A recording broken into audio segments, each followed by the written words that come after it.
the gates of time open. The modern world dissolves behind us, and something extraordinary takes its place. Feel the humid air rising from the lake. Hear the distant echo of conch-shell trumpets reverberating across water. Before us, stretching impossibly across a shimmering inland sea, a city of white lime stucco and volcanic stone catches the first golden light of dawn. Canoes glide silently through canals that cut between floating gardens, heavy with maize and amaranth. Twin shrines crowned in jade green and blood red rise from the summit of a great pyramid, towering above a plaza where tens of thousands will gather before the sun reaches its peak. This is Tenochtitlan. This is the heart of the Aztec world, and we are standing at the threshold of its story. What you are about to experience is not a fragment. This is the complete history of a civilization that emerged from myth, wandered through decades of exile and humiliation, and built the most powerful empire the Western Hemisphere had ever known. We will journey from the very beginning, from the legendary departure out of Aztlan sometime around 1100 of the Common Era, when a small band of Mexica people followed the command of their fierce patron god Huitzilopochtli into an uncertain wilderness.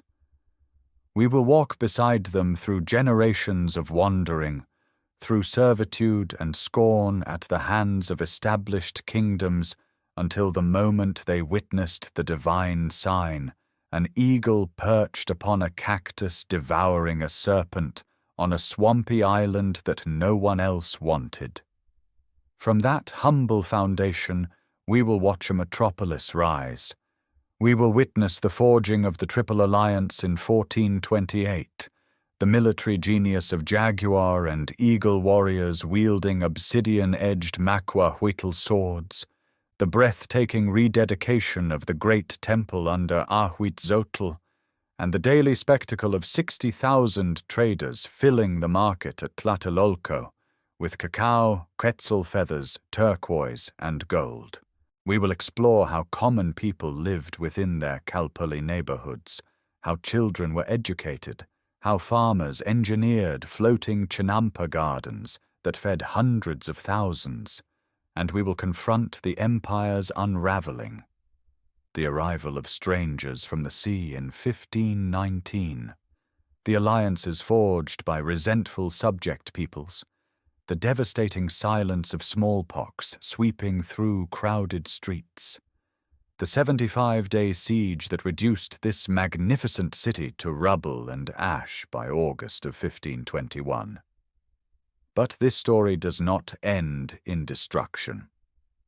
Beneath the streets of modern Mexico City, archaeologists continue to uncover the foundations of Tenochtitlan. The eagle and serpent still fly on the Mexican flag. Words born from the Nahuatl language, chocolate, tomato, avocado, coyote, live on the tongues of billions. The Aztec world was buried, but it was never erased. What you are about to see shaped civilizations far beyond these shores. Some of the greatest achievements in urban engineering, agriculture, and artistic expression were born right here, on this island in the lake. By the end of this series, you will understand not just what happened, but why it happened.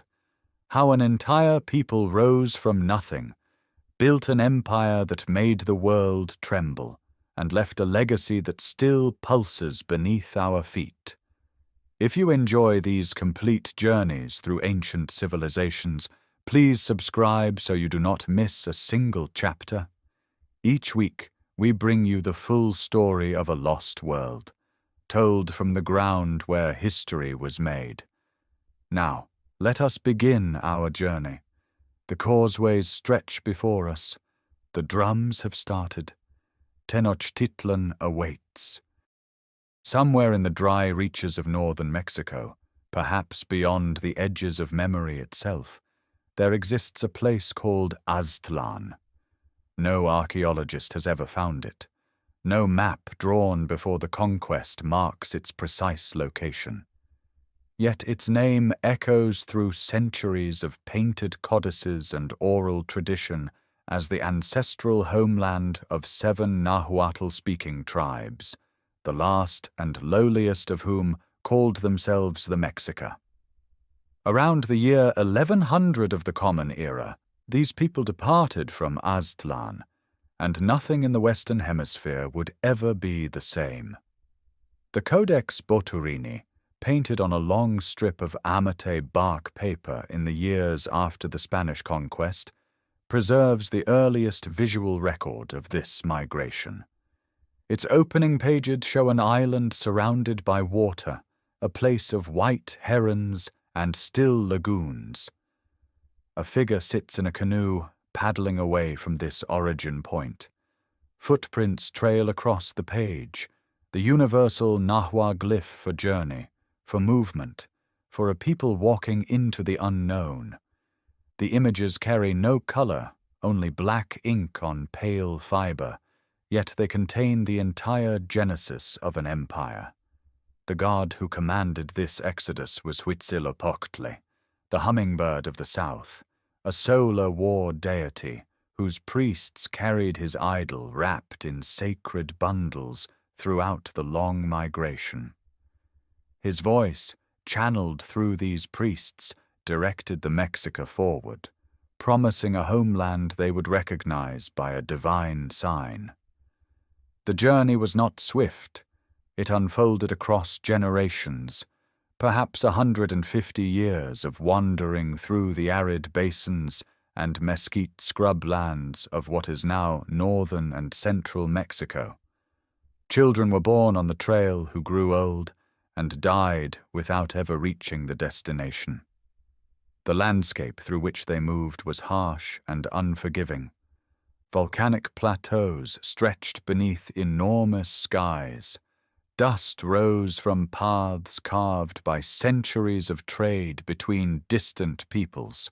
The Mexica traveled alongside and sometimes behind the other 6 tribes who had also departed Aztlan, groups like the Xochimilca, the Chalca, the Tepaneca, peoples who would eventually settle the Valley of Mexico and build prosperous city-states long before the Mexica arrived. Among these fellow travelers, the Mexica held no special status. They were considered rough, uncivilized latecomers to every territory they entered. Yet they carried something the others did not, a fierce and singular devotion to Huitzilopochtli that bordered on obsession.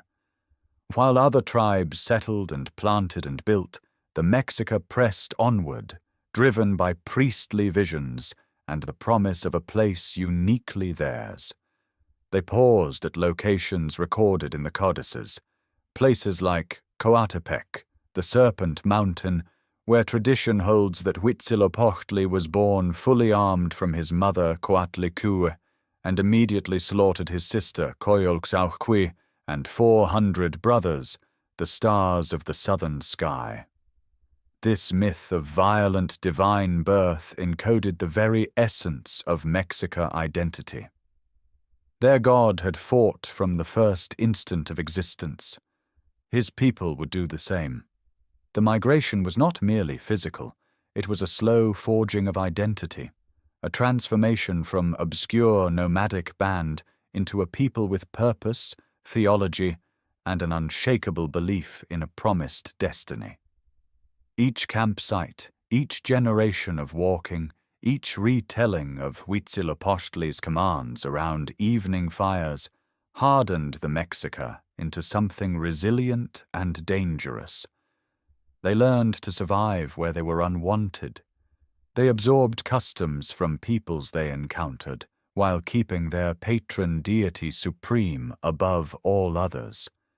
By roughly 1250 of the Common Era, the Mexica had entered the southern reaches of the Valley of Mexico, a broad highland basin ringed by snow-capped volcanoes and centered on a vast system of interconnected lakes. The valley was already densely populated, its shores lined with established kingdoms claiming descent from the legendary Toltecs. The Mexica arrived as strangers, dusty and unwelcome, carrying their god on their backs and a prophecy in their hearts. The promised sign had not yet appeared. The eagle had not yet landed. The Valley of Mexico in the mid-13th century is a world of competing powers, each jealously guarding its territory, its lineage, its claim to Toltec heritage. The lakes shimmer under high-altitude sunlight, their shores crowded with city-states whose rulers trace their bloodlines back to the glorious civilization of Tula. Into this landscape of entrenched privilege, the Mexica descend like uninvited guests at a feast that has been underway for generations. They possess nothing that commands respect, no monumental architecture, no royal genealogy recognized by the valley's elite, no farmland. What they carry is a fierce devotion to Huitzilopochtli and a reputation for ferocity that makes neighboring peoples regard them with a mixture of contempt and unease.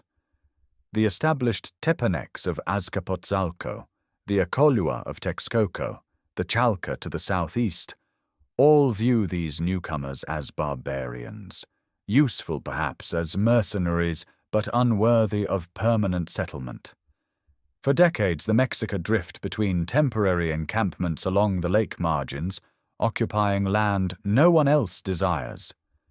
Reed shelters rise on marshy ground. Cooking fires burn among the rushes. They hunt waterfowl and snakes, harvest lake insects and algae, subsisting on what the wetlands provide, while more powerful neighbors tolerate their presence only so long as it proves convenient.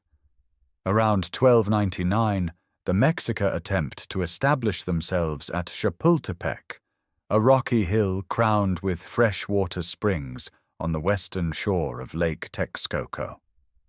The springs make it valuable, and the Mexica fortify the hill, believing they have finally found a permanent home. But the surrounding city-states refuse to accept such audacity from landless migrants. A coalition led by the Tepanecs and Culhua attacks Chapultepec with overwhelming force. The Mexica are routed. Their leader Huitzilopochtli, not the later tlatoani of the same name but an earlier chief, is captured and sacrificed. The survivors scatter into the marshes, humiliated and leaderless. What follows is perhaps the lowest point in Mexica history. The defeated remnants seek refuge with the Culhua of Culhuacan, a city-state on the southern peninsula of Lake Texcoco that claims direct Toltec descent. The Culhua ruler permits the Mexica to settle at Tizapan, a desolate lava field infested with venomous snakes, expecting the harsh terrain to destroy them. Instead, the Mexica eat the serpents and thrive, their resilience astonishing and alarming their hosts. The Culhua begin employing Mexica warriors as auxiliaries in regional conflicts, and the migrants prove devastatingly effective in battle. They bring back severed ears of enemy soldiers as proof of their kills. This martial prowess earns grudging respect, but never acceptance. The Mexica remain subordinates, living on borrowed land under Culhua authority. During this period of servitude, something crucial occurs. Through proximity to Culhuacan, the Mexica absorb Toltec cultural traditions, artistic techniques, religious practices, political structures. They intermarry with Culhua families, grafting Toltec legitimacy onto their own lineage. This cultural absorption will later prove as important as any military conquest. Yet the relationship shatters violently. The precise events are filtered through layers of later Aztec myth-making, but the sources agree that a catastrophic breach occurs between the Mexica and their Culhua patrons. The Mexica are expelled from Tizapan, driven out once more into the wetlands. They flee eastward into the shallow waters and reed beds of Lake Texcoco, poling crude rafts through the mist, carrying their children and their god bundle across the dark water. They are homeless again, crouching on muddy islets where herons nest and frogs chorus through the night. The established powers of the valley have rejected them utterly. No shore will have them. No kingdom will shelter them.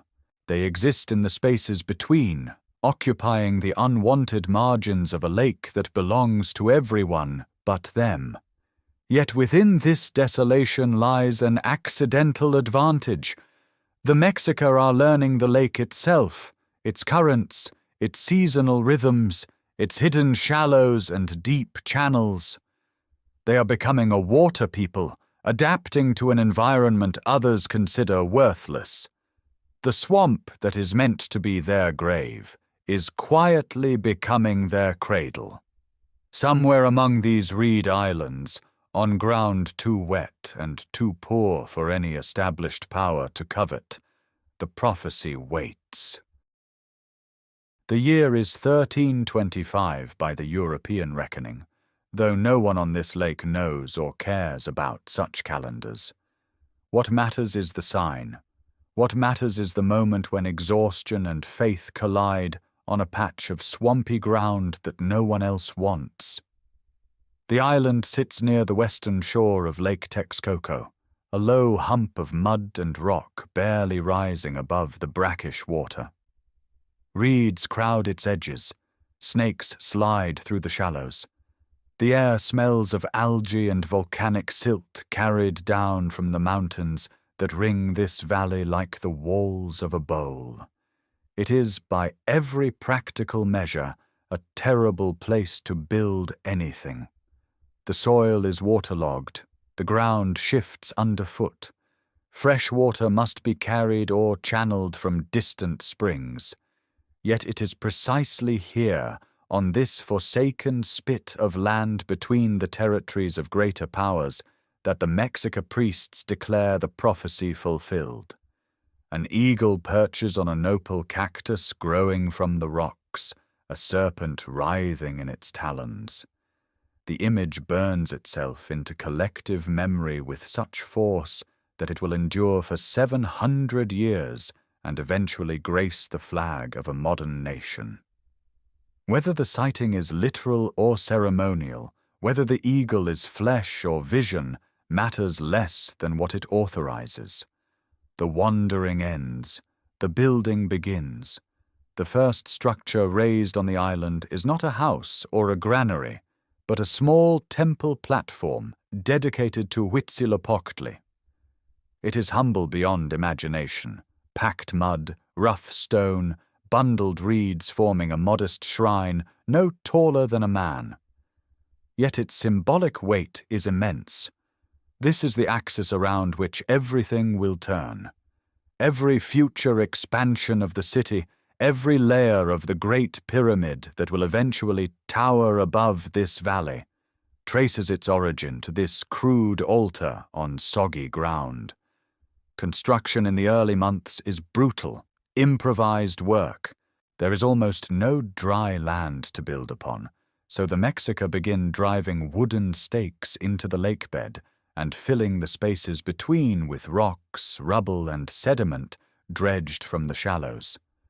They weave mats of aquatic vegetation and pile mud atop them, creating platforms that slowly solidify into usable ground. This is the embryonic form of the Chinampa technique that will later astonish the world, the art of manufacturing earth from water. The island offers one critical advantage that its miserable appearance conceals. Surrounded by lake on every side, it is naturally defensible. No army can approach without being seen from a great distance. Canoes can be launched in any direction for fishing, hunting waterfowl, or harvesting the lake's abundant resources: spirulina algae, insect larvae, frogs, axolotl, and dozens of species of fish. The Mexica, who spent years learning the rhythms of these waters as outcasts, now convert that desperate knowledge into survival strategy. The settlement that takes shape in these first years is modest. Small clusters of reed and mud dwellings huddle around the central shrine. Narrow paths of packed earth connect family compounds. Canoes serve as the primary means of transport, gliding between structures where streets would normally run. The population numbers perhaps a few thousand at most, a fraction of what the great lakeshore cities like Azcapotzalco and Culhuacan command. Yet something essential has changed. The Mexica are no longer wanderers begging for scraps of territory. They possess a place, however small, however waterlogged, that is entirely their own. The psychological transformation is profound. A people defined for generations by displacement and humiliation now have a center, a sacred ground, a home anchored not merely in mud and stone, but in divine mandate. The temple platform rises from the marsh like a declaration written in earth itself. From this point forward, every decision, every alliance, every war will radiate outward from this island, like ripples spreading across the surface of the lake. The city does not yet have a name that the wider world respects. It does not yet have causeways or aqueducts or towering pyramids, but it has a foundation, and upon that foundation, in the decades ahead, an empire will be assembled stone by stone from the waters of Texcoco. The first decades are a study in survival through ingenuity. The island is small, perhaps 12 or 13 hectares of solid ground surrounded by shallow, brackish water, and the Mexica population already strains against its limits.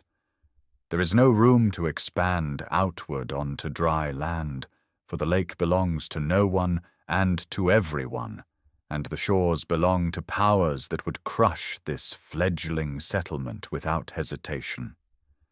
So the Mexica build downward into the water itself, and in doing so, they begin one of the most remarkable feats of agricultural engineering the ancient world will ever produce. The Chinampa system starts modestly. Workers drive wooden stakes into the shallow lake bed, creating rectangular enclosures roughly 30 meters long and perhaps 2.5 meters wide. They weave wattle fences between the stakes, then layer the interior with lake sediment, decaying vegetation, and mud dredged from the bottom. Willow trees are planted at the corners, their roots threading deep into the submerged earth, anchoring each plot against the gentle currents. The result is a raised garden bed that sits just above the waterline, its soil perpetually moist from capillary action, astonishingly fertile from the organic richness of lacustrine muck. Maize, beans, squash, amaranth, and chili peppers flourish in this environment with yields that dryland farming cannot approach. A single chinampa can produce up to 7 harvests per year. The island is no longer merely an island. It is becoming an archipelago of cultivated rectangles, a geometry of green spreading across the grey water like a living grid. By the 1340s, the settlement requires formal governance. The Mexica, still conscious of their lowly status among the valley's established peoples, make a calculated political decision. They petition Culhuacan for a ruler of noble Toltec lineage, seeking legitimacy through bloodline rather than conquest. Acamapichtli, a man of mixed Mexica and Colhua descent, becomes the first tlatoani around 1376, though some sources place his ascension several years earlier. His selection is deliberate statecraft.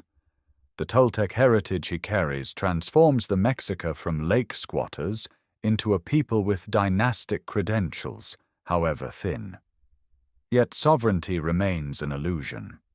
The true power in the Western Lake region is Azcapotzalco, capital of the Tepanec domain, ruled by the formidable Tezozomok.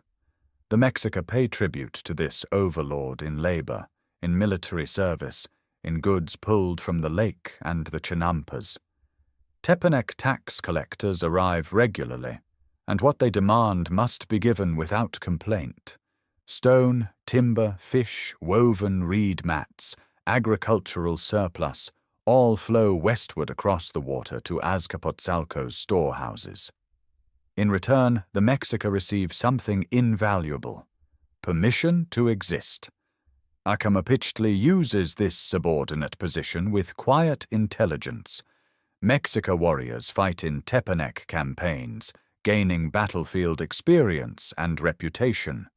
Each war season sharpens their military knowledge. Each campaign teaches logistics and tactics that will later serve entirely different ambitions.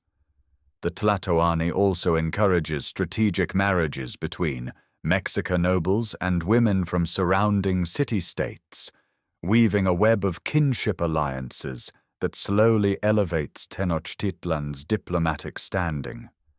The city itself grows in careful increments. A more permanent temple replaces the original mud platform, its walls now faced with stone carried by canoe from the mainland.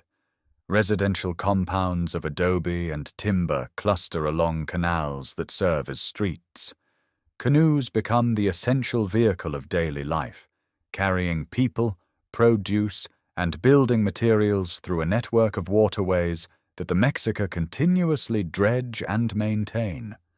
Fresh water remains a challenge, collected from rain and springs, supplemented by trade. By 1375, Tenochtitlan is no longer a refugee camp on a swamp. It is a small but functioning city-state with a recognized dynasty, a growing agricultural base, a disciplined warrior class, and a population approaching perhaps 20,000. It pays its tribute, fights its overlords' wars, and waits. The patience is deliberate, almost predatory. Every chinampa laid into the lake, every canal cut through the expanding grid, every noble marriage contracted with neighboring houses is an investment in a future that the Tepanecs cannot yet imagine. Beneath the posture of obedience, ambition accumulates like sediment on the lake bed, silent, invisible, and rising. Huitzilopochtli ascends to the reed-mat throne around 1391, and his reign marks the moment when Tenochtitlan begins playing a far more sophisticated game. The second tlatoani is young, politically astute, and willing to use marriage as a weapon more potent than any Maquahuitl. He takes as one of his wives a granddaughter of Tezozomok, the ancient and cunning ruler of Azcapotzalco, the Tepanec capital that dominates the western shore of Lake Texcoco, and, by extension, dominates everything. This marriage is a calculated act of submission that contains within it the architecture of future power. Tribute obligations ease. Where the Mexica once delivered crushing quantities of goods to Tepanec tax collectors, the burden now lightens perceptibly. Tenochtitlan breathes, trade expands. Obsidian workshops multiply along the canal edges, their artisans chipping razor-edged blades and ceremonial knives from volcanic glass hauled in from the Sierra de las Navajas. The sound of napping fills entire neighborhoods, a sharp rhythmic percussion that becomes the industrial heartbeat of the growing island. Tezozomok is no fool. He has ruled Azcapotzalco for decades, outliving rivals, absorbing smaller polities, and building a tributary network that stretches across much of the valley. His palace complex sprawls across terraced platforms of tzompantli stone faced with lime stucco, its courtyards shaded by cotton awnings, its storerooms heavy with tribute maize, cacao, cotton mantles, and jade. He uses the Mexica as he uses all vassals, deploying their warriors in campaigns against rival city-states, rewarding loyalty with scraps of autonomy, punishing ambition with swift violence.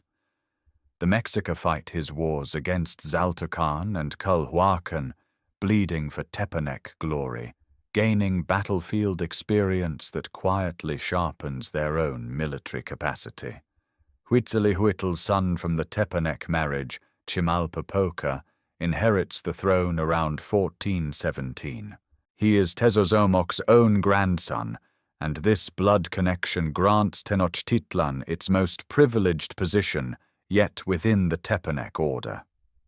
Chimalpopoca secures permission to build an aqueduct from the springs at Chapultepec, a concession of enormous practical significance.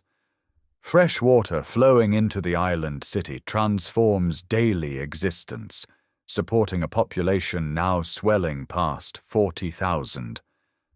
But Tezozomoc is impossibly old, perhaps nearing his 100th year, and the question of succession poisons everything. When the ancient ruler finally dies around 1426, the Tepanec world fractures. His son Maxtla seizes power in Azcapotzalco through violence, eliminating rivals within his own family. Maxtla views the Mexica not as useful vassals, but as dangerous dependents grown too comfortable, too numerous, too quietly ambitious. The new Tepanec ruler moves against Tenochtitlan with deliberate cruelty. Tribute demands increase sharply. Chimalpopoca, who had enjoyed his grandfather's protection, finds himself exposed. Within months he is dead, the circumstances murky, but the message unmistakable. Whether assassinated by Tepanec agents or driven to despair, the young tlatoani's end signals that the era of patient accommodation is over. Tenochtitlan enters its most dangerous moment since the founding. Azcapotzalco's warriors outnumber the Mexica forces. The Tepanec treasury dwarfs anything the island city possesses. Maxtla tightens an economic blockade, restricting trade across the causeways, attempting to strangle the city that his own father had nurtured as a useful instrument. Yet the very decades of vassalage have prepared the Mexica for this crisis. Their warriors have fought in every major campaign across the valley. Their nobility has intermarried with ruling families from Texcoco to Tlacopan. Their merchants have mapped every trade route, every alliance, every grievance harbored by peoples crushed under Tepanec taxation. In the obsidian workshops, blades are still being shaped, but now the purpose sharpens alongside them. The sediment of ambition that accumulated through generations of obedience has reached the surface, and the lake water around the island city seems to darken with the weight of what is coming. Maxtla's blockade is a miscalculation of historic proportions. By strangling the causeways, he believes he can starve the island into submission, but he fails to understand that the Mexica have spent 3 generations learning the architecture of power from the inside. Itzcoatl, who takes the throne around 1427, is no untested prince. He is the son of Acamapichtli by a secondary wife, a man forged in the pragmatic corridors of Tepanec politics, old enough to see clearly, ruthless enough to act without hesitation. His chief advisor, a brilliant young nobleman named Tlacaelel, shares his conviction that the moment for sovereignty has arrived. The conspiracy unfolds with surgical precision. Messengers slip across the lake by night in shallow canoes, carrying proposals to Nezahualcoyotl, the exiled prince of Texcoco, who has spent years hiding in the forests of the eastern Sierra, gathering loyalists, nursing a blood debt against the Tepanecs who murdered his father Ixtlilxochitl. A third partner emerges in Tlacopan, a smaller Tepanec-affiliated city whose rulers see opportunity in betrayal. 3 cities, 3 grievances, 1 shared enemy. The Triple Alliance crystallizes in 1428, and its terms are remarkably specific. Tenochtitlan and Texcoco will each receive 2/5 of all future tribute. Tlacopan will receive 1/5.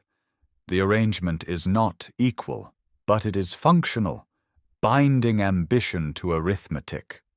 The war against Azcapotzalco is brief and devastating. Mexico warriors who trained under Tepanec commanders now turn those same tactics against their former overlords. Nezahualcoyotl's forces press from the east. The siege of Azcapotzalco lasts approximately 114 days, and when the city falls, its great marketplace is converted into a slave market, a deliberate humiliation that announces the new order. Maxtla dies in the collapse of his own authority, and the Tepanec hegemony that dominated the Valley of Mexico for generations dissolves like morning mist over the lake. What follows the military victory is perhaps more revolutionary than the war itself. Tlacaelel, now holding the title of Cihuacoatl, orchestrates a profound reimagining of Mexica identity. The old codices, the painted screenfold histories that recorded the Mexica as wandering vassals and subordinate tributaries, are gathered and burned. This is not ignorant destruction. It is calculated erasure, a deliberate act of historical engineering. New codices are commissioned, and in these fresh accounts, the Mexica emerge as a chosen people, destined by Huitzilopochtli for dominion. The humble origins are not erased entirely, but reframed as a divine trial, a necessary crucible before inevitable greatness. Across the lake, Nezahualcoyotl begins transforming Texcoco into a center of law, poetry, and philosophical inquiry.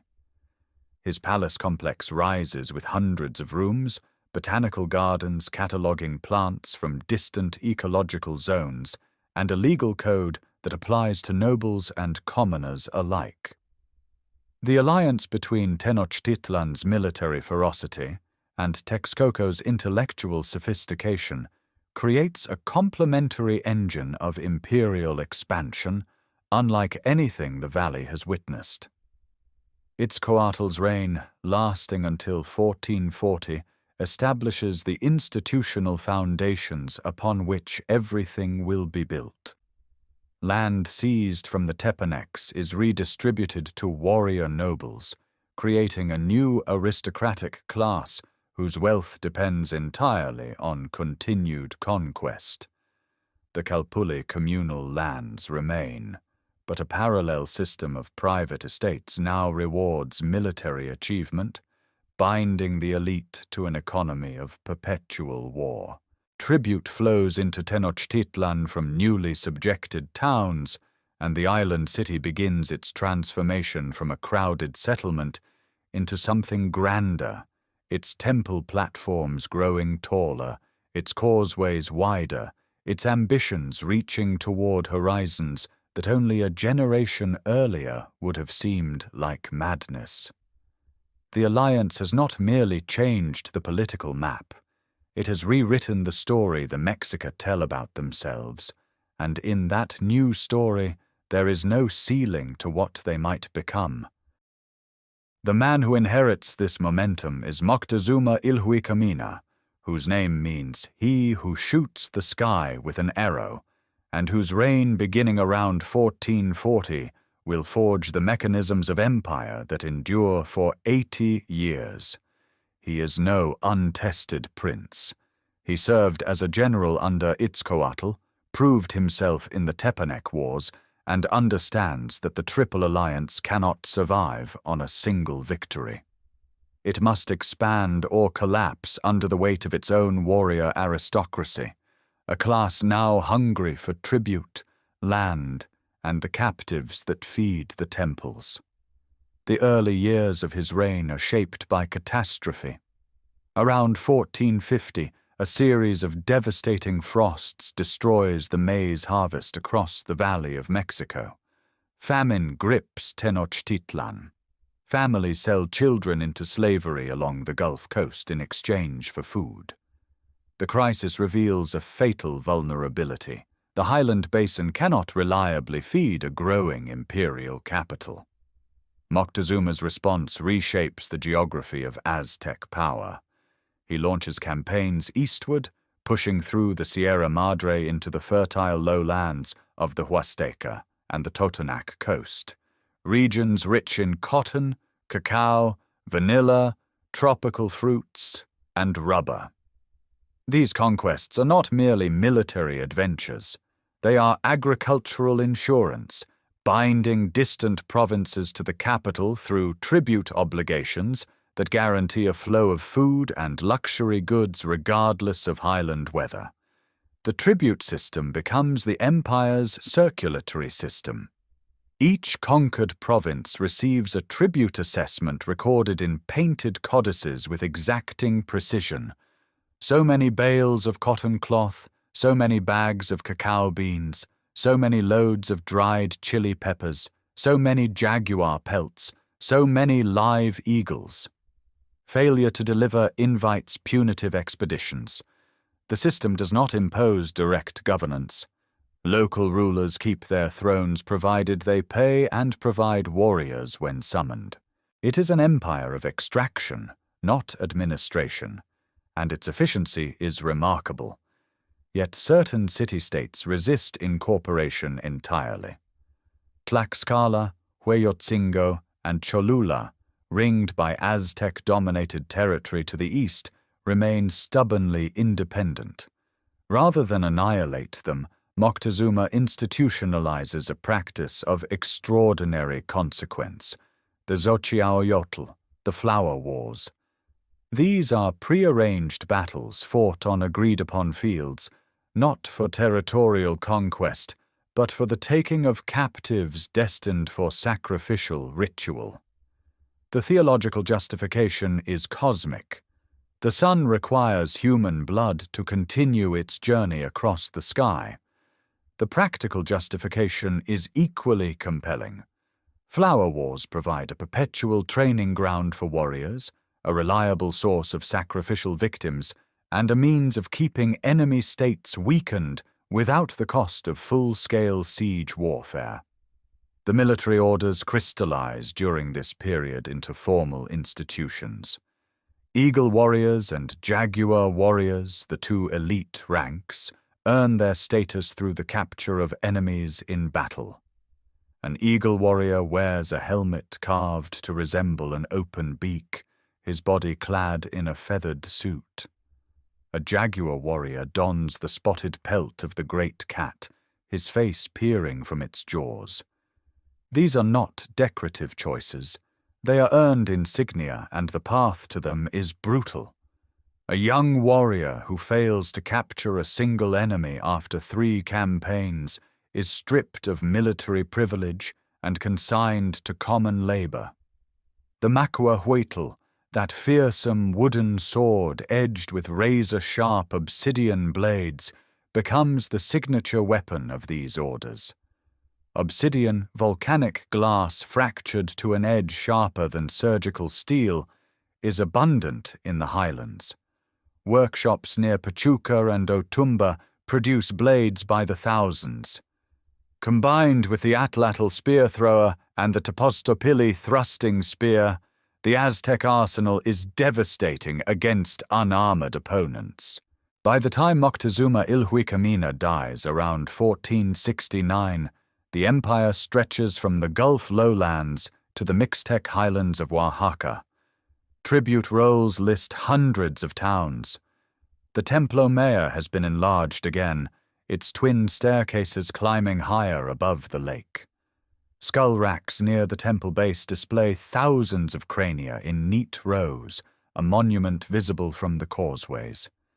The empire is no longer an alliance of convenience. It is a machine built on war, fed by tribute, justified by the hunger of gods whose appetites mirror the appetites of the state itself. The machine that produces this empire's warriors does not begin on the battlefield. It begins in childhood, in two institutions so fundamental to Aztec society that every male born within the Calpulli enters one or the other before adolescence. The Tenochtitlan, the House of Youth, exists in every neighborhood, and it receives the sons of commoners and minor nobles around the age of 15. The Kalmakak, attached to temple precincts, takes children of the nobility as young as 6 or 7, though exceptionally promising commoner boys may also enter its austere corridors. Together, these schools form the spine of a civilization organized around warfare, with an efficiency that rivals any military culture the ancient world has produced. Inside the Tenochtitlan, instruction is relentlessly physical. Boys carry heavy loads, sleep on hard floors, endure cold baths before dawn. They learn to handle the makua huitl, that flat wooden sword lined with razor-sharp obsidian blades capable of severing a horse's head, though no horse yet exists on this continent. They drill with the atlatl, the spear-thrower that extends a warrior's reach and velocity far beyond what the arm alone can achieve. They practice formations, moving in disciplined units behind senior warriors who have already taken captives in battle. The curriculum includes singing, dancing, and the war songs that synchronize movement on the field, because Aztec warfare is as choreographed as it is brutal. The Kalmakak is something else entirely. Here, future priests, generals, judges, and rulers learn not only combat, but the sacred calendars, the reading and painting of codices, rhetoric, history, astronomy, and the intricate theology that binds warfare to cosmic survival. Students fast for days, pierce their skin with maguey thorns in acts of ritual bloodletting, and wake at midnight to offer incense. The discipline is severe. Infractions bring punishment by burning with torches or piercing with cactus spines. What emerges from these years of deprivation is a ruling class that views war as sacred obligation rather than mere politics. The ranking system that awaits graduates on the battlefield is elegantly meritocratic. A warrior who captures his first enemy in combat earns the right to cut the long, unadorned hair that marks a novice. A second captive brings a distinctive body paint and lip ornament. 3 captives elevate a man to the rank of tequihua, a proven warrior entitled to sit in military councils. 4 captives open the path to the Jaguar or Eagle warrior orders, the most prestigious military societies in the empire. Jaguar warriors wear suits of spotted ocelot skin. Eagle warriors don helmets carved to resemble open raptor beaks, their faces peering from between wooden jaws. These are not decorative costumes. They are earned insignia, as precisely regulated as any modern military decoration. The ichkahuipili, a tunic of quilted cotton soaked in salt-water brine and dried until rigid, serves as the standard body armor. It is remarkably effective against obsidian blades and arrow points, light enough for rapid movement in the tropical heat. Over this, elite warriors wear the tlahuistli, a full-body suit dyed in colors that announce rank and unit affiliation. Feathered back devices called pamitl rise above the shoulders, serving as battlefield standards visible through dust and smoke. War drums, the huhuetl and teponaztli drive the tempo of advance and retreat, their deep resonance carrying across valleys. What makes this system extraordinary is its central paradox. The goal of Aztec combat is not to kill the enemy, but to capture him alive. A warrior who slays his opponent on the field gains nothing. A warrior who seizes a struggling captive by the hair and drags him from the melee gains everything: rank, land, tribute rights, prestige, access to finer clothing and richer food. The entire social hierarchy pivots on this single act of capture. It shapes tactics, favoring close engagement over ranged annihilation. It shapes weapons, designed to stun and wound rather than deliver instant death. It shapes the very meaning of courage, because taking a living prisoner from a battlefield is incomparably harder than killing from a distance. Every captive who climbs the steps of the Templo Mayor represents a warrior's ambition made flesh, an offering to gods who demand beating hearts to keep the fifth sun burning across the sky. Those beating hearts do not simply vanish into the air above the Templo Mayor. They feed a cosmos perpetually on the verge of collapse. The Aztec universe is not stable. It is not guaranteed. It has already died 4 times. 4 previous suns have risen and been destroyed, each ending in catastrophe. Windstorms that turned humanity into monkeys, rain of fire that scorched the earth, floods that dissolved the world into water. The current age, the 5th sun, called Nahue Olin, 4 movement, was born at Teotihuacan when the gods themselves leaped into a divine bonfire to ignite the sky. The sun that emerged refused to move until the other gods sacrificed their own blood to set it in motion. This is the foundational bargain. The cosmos runs on sacrifice. The gods gave their lives so the sun would rise, and now humanity must reciprocate, or the 5th sun will stop. The earth will shatter in earthquakes, and darkness will consume everything that exists. This is not metaphor to the priests who ascend the steep steps of the Great Pyramid at dawn. It is physics.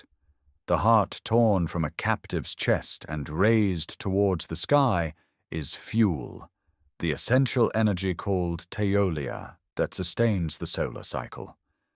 The blood that streams down the temple stairs is not waste, but nourishment flowing back to the earth. Every element of the ritual carries precise cosmological function. The sacrificial stone, the Tecatl, is positioned at the summit, where the human world meets the divine. The obsidian knife, wielded by a priest whose hair is matted with years of dried blood and whose skin is blackened with soot, opens the chest cavity with practiced efficiency. The body, released down the pyramid steps, reenacts the myth of Coyolxauhqui, the moon goddess dismembered by Huitzilopochtli at the moment of his birth. Huitzilopochtli demands warriors. He is the sun itself, battling darkness every night, requiring strength drawn from human hearts to rise again each morning. His shrine crowns the southern half of the Templo Mayor, painted in red, adorned with carved skulls. The northern shrine belongs to Tlaloc, the rain god, painted blue, and his appetite is different but no less demanding. Tlaloc requires the tears of children, and the priests oblige during the month of Atlcahualo, when young children are carried to mountaintop shrines and sacrificed so their weeping will summon the rains that feed the maize. If the children cry on the journey, it is considered a favorable omen. Quetzalcoatl, the feathered serpent, occupies a more complex position. Associated with wind, knowledge, and the planet Venus, his round temple stands nearby, its conical roof designed so the wind whistles through the doorway. Some traditions hold that Quetzalcoatl opposed human sacrifice, preferring offerings of jade, butterflies, and snakes. This tension between deities mirrors a deeper ambiguity within the religious system, an awareness that the cosmic debt might be paid in different currencies. The ritual calendar, the Tonalpohualli, governs everything. Its 260 days cycle through 13 numbers and 20-day signs in an interlocking sequence that determines which gods receive offerings, which days are auspicious for war or trade, and when the great festivals fall. The solar calendar, the Xiuhpohualli, runs simultaneously across 365 days, divided into 18 months of 20 days each, plus 5 unlucky nameless days when the world holds its breath. Every 52 years, both calendars align in the new fire ceremony, when all flames across the empire are extinguished and priests drill fresh fire on a sacrificial victim's chest atop Tenochtitlan Hill. If the fire catches, the world survives another cycle. If it fails, the stars become demons and devour humanity. The tzompantli stands near the temple base, a wooden rack displaying thousands of skulls threaded on horizontal poles, their empty eyes facing outward. Recent excavations beneath Mexico City have revealed the scale: over 650 skulls recovered from a single section of the rack, belonging to men, women, and children from across the empire and beyond. Copal incense burns constantly, its white smoke rising in thick columns, carrying prayers upward while masking the scent of blood. The priests move through this haze like figures from another world, their black robes stiff with residue, their earlobes stretched by jade plugs, their eyes reddened from ritual fasting and sleeplessness. They are not performing cruelty. They are performing maintenance on a universe that will die without them. That universe demands ever grander architecture.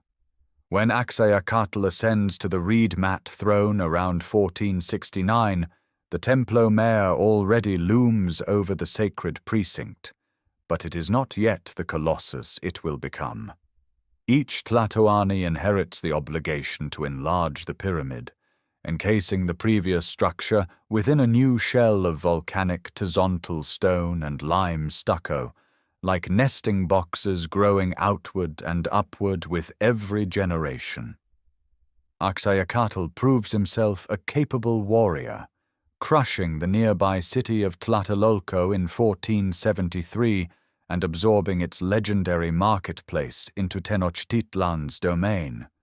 But his ambitions stumble westward against the Tarascans of Michoacan, whose bronze weapons inflict a rare and devastating defeat. The loss haunts the empire. It is during his reign that workers unearth and position the massive circular stone depicting the dismembered goddess Coyolxauhqui at the base of the pyramid's Huitzilopochtli staircase, her limbs scattered across the carved surface in a frozen echo of the myth where the war god hurled his sister from the summit of Coatepec Mountain. Every captive dragged up those steps reenacts that primordial victory, tumbling back down past her stone face after the obsidian knife has done its work. Axayacatl dies around 1481, and his successor Tizoc inherits a throne shadowed by military expectation. His reign proves brief and troubled. Campaigns yield too few captives, and the coronation war against Tenochtitlan ends in humiliation. The carved stone bearing his name shows him grasping defeated warriors by the hair, but the historical record suggests propaganda rather than genuine triumph. Tizoc dies under suspicious circumstances around 1486, possibly poisoned by his own nobles. A reminder that the tlatoani rules only so long as he feeds the empire's insatiable appetite for conquest and captives. His brother Ahuitzotl seizes power with ferocious energy. The new tlatoani is everything Tizoc was not, a relentless military commander who immediately launches campaigns into Oaxaca, the Gulf Coast, and deep into the Soconusco region near present-day Guatemala. Captives flow into Tenochtitlan by the thousands. Ahuitzotl pours this human wealth into the grandest construction project the empire has ever attempted, the seventh and final expansion of the Templo Mayor. The pyramid now rises roughly 60 meters above the plaza, its twin staircases climbing steeply toward the shrines of Huitzilopochtli and Tlaloc, painted in vivid red and blue. Fresh white stucco gleams across the facade. Massive serpent heads flank the base, their open jaws carved from single blocks of basalt. The rededication ceremony of 1487 stands as the most spectacular and terrible event in Aztec history. 4 lines of captives stretch along the causeways leading into the city, extending so far that the processions take days to complete. Ahuitzotl himself stands at the summit, taking the first hearts alongside the high priests. Spanish-era sources claim 20,000 victims over 4 days, though modern scholars debate whether the figure reaches that scale. Even conservative estimates place the number in the thousands, an unprecedented concentration of ritual killing designed to announce Tenochtitlan's supremacy to every corner of Mesoamerica. Rulers from allied and enemy states alike receive invitations to witness the spectacle, seated in specially constructed viewing platforms draped in cotton cloth. They watch the blood cascade down the pyramid steps, pooling in channels carved into the stone. The message is unmistakable. This is what the empire can gather, and this is what the empire will spend. The temple now dominates the skyline of a city approaching 200,000 inhabitants. Its twin shrines crown a structure built in 7 successive layers, spanning over a century of construction, each phase sealed within the next, preserving painted murals and offerings in the dark interior, like geological strata recording the empire's growth. Jade figurines, sacrificial knives, coral from distant oceans, and the remains of jaguars and eagles lie entombed between the layers. The Templo Mayor is not merely a building. It is a compressed history of Aztec ambition, rising from the mud of a swamp island toward a sky that demands constant payment. From that summit, the city unfolds in every direction, and what spreads below is not a settlement, but an engineered world imposed upon water.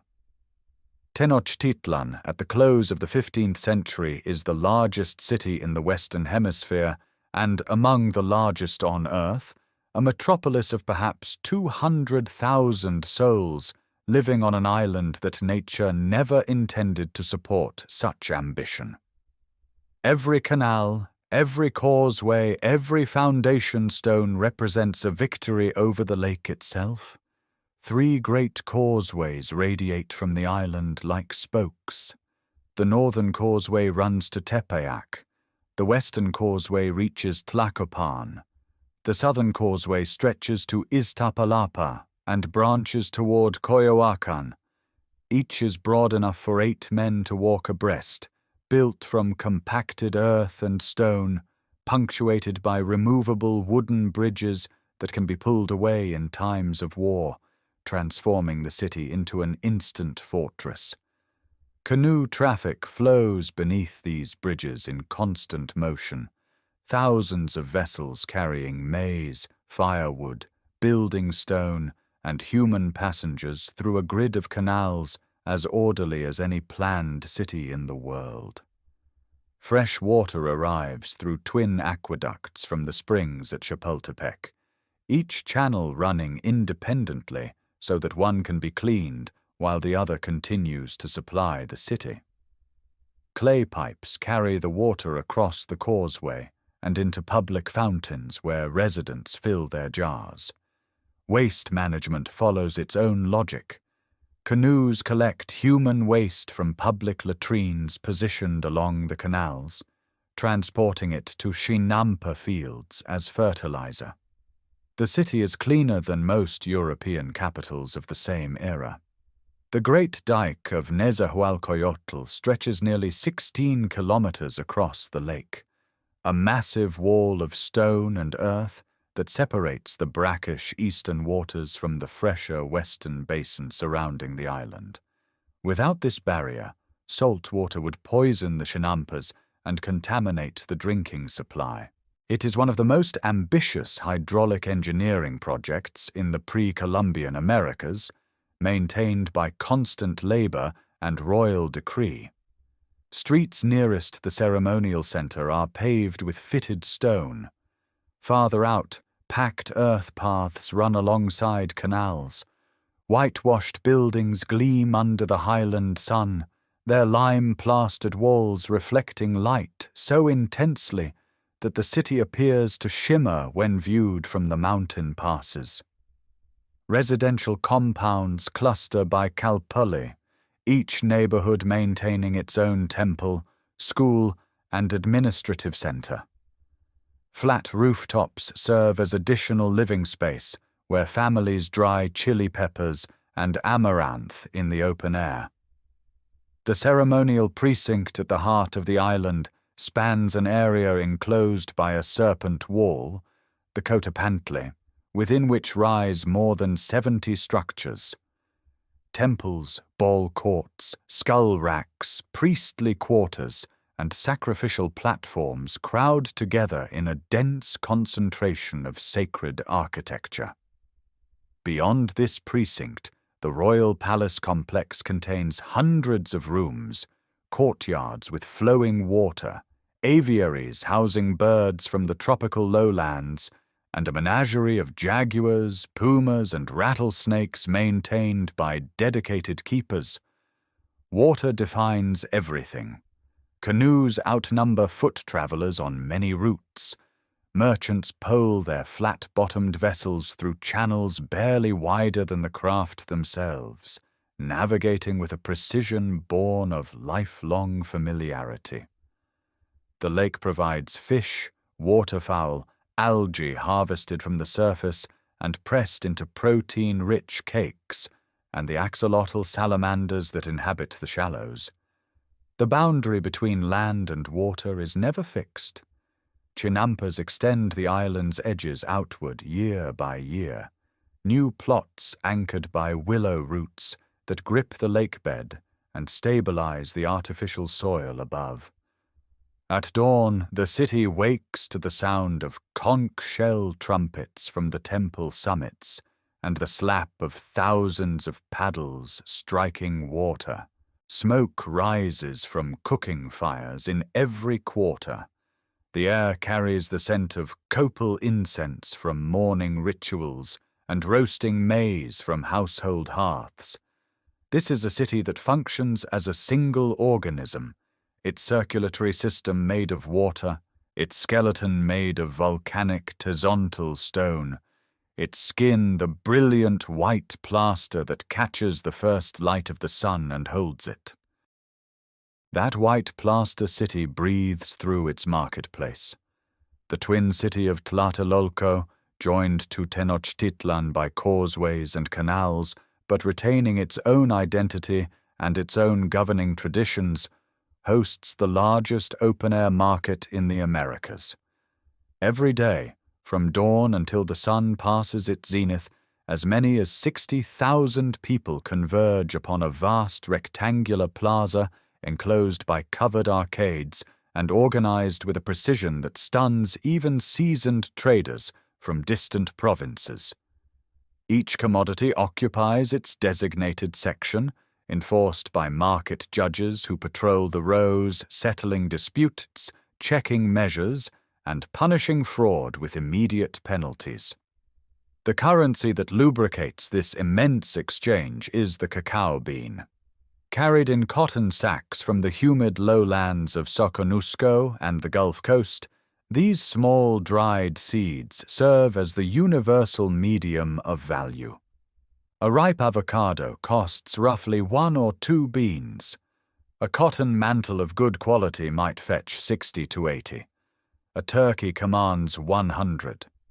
Larger transactions involve quachtli, standardized cotton cloaks that function as units of higher denomination, each worth roughly 65 to 100 cacao beans depending on quality. Counterfeiters exist, hollowing out genuine beans and filling them with mud, but the market judges know how to detect the fraud by weight and texture. The goods themselves tell the geography of an empire.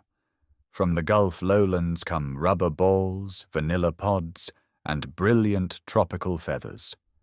From the Pacific coast arrive seashells prized for trumpets and ornamental work. The highlands contribute obsidian in raw nodules and finished blades, basalt grinding stones, and ceramic vessels fired as open kilns. Oaxacan merchants bring cochineal dye, its deep crimson extracted from tiny insects cultivated on nopal cactus pads. Jade arrives from distant sources, already carved or in rough pieces awaiting the lapidary workshops of the capital. The Pochteca, the long-distance merchant class, occupy a unique and ambiguous position within Aztec society. Organized into hereditary guilds based in specific Calpulli neighborhoods, they travel in armed caravans along established trade routes that stretch hundreds of kilometers into unconquered territory. They carry luxury goods outward and return with exotic materials the nobility demands. They also serve as spies, gathering intelligence on distant cities for the imperial administration. Their wealth sometimes rivals that of the warrior aristocracy, yet they deliberately conceal it, entering the city at night, dressing modestly, understanding that conspicuous display invites dangerous envy from the military elite. Within the market itself, specialized vendors sell prepared foods from clay griddles, offering tamales filled with turkey, fish, or beans, and cups of frothed cacao flavored with chili, vanilla, or achiote. Herbalists display medicinal plants in careful arrangements, their knowledge drawn from centuries of botanical observation. Potters stack vessels by size and function. Weavers hang cotton and maguey fiber textiles dyed in indigo, yellow from Zacatlaxcalli root, and the precious crimson of cochineal. Goldsmiths offer ornaments crafted through lost wax casting, their workshops located in the Azcapotzalco quarter, where the tradition predates Aztec dominance. The market operates under strict legal oversight. 12 senior judges sit in a raised court within the plaza, hearing commercial complaints and rendering immediate verdicts. Theft is punished severely. Selling outside designated areas is prohibited. Standardized measures for grain and liquid ensure consistency. This is not a chaotic bazaar, but a regulated economic institution that generates tribute revenue for both Tlatelolco and the imperial treasury. The sheer volume of daily transactions sustains not only the capital, but the surrounding lakeshore cities that depend on this central hub for goods they cannot produce themselves. The plaza hums with 60,000 voices, and every voice represents a thread in the web of exchange that holds the empire together as surely as any army. But that web of exchange depends on something more fundamental than commerce. Every basket of grain carried into Tlatelolco, every sack of amaranth weighed before the market judges, every bundle of dried chili peppers stacked in pyramidal rows originates from the same source. The Chinampa, the floating garden, the agricultural invention that transforms a shallow lake into the most productive farmland in the Americas. The Chinampas stretch south and east of Tenochtitlan in vast geometric grids, particularly dense around Xochimilco and Chalco, where the freshwater lakes are shallowest. They are not truly floating. Each rectangular plot is constructed by staking out a perimeter of woven reeds and branches in the lake bed, then layering mud dredged from the canal floor with decomposing vegetation, aquatic plants, and rich sediment until the surface rises roughly a meter above the waterline. Willow trees planted along the edges send roots deep into the lake bed, anchoring the structure permanently. The canals between each plot run roughly 4 meters wide, deep enough for canoe traffic and narrow enough that farmers can reach the water from either bank. This engineering produces astonishing yields. The roots of crops draw moisture directly from the water table beneath, making irrigation unnecessary. Farmers replenish fertility by scooping nitrogen-rich muck from canal bottoms and spreading it across planting surfaces several times per season. Seedlings germinate in portable seed beds of lake mud before transplanting, allowing continuous rotation. A single chinampa can produce up to 7 harvests per year, a rate unmatched by any dry-land farming system in the 15th century world. Maize dominates. It grows in dense rows across every chinampa surface, the staple around which the entire Aztec diet revolves. Women process dried kernels through nixtamalization, soaking them in water mixed with lime to soften the hulls and release essential nutrients.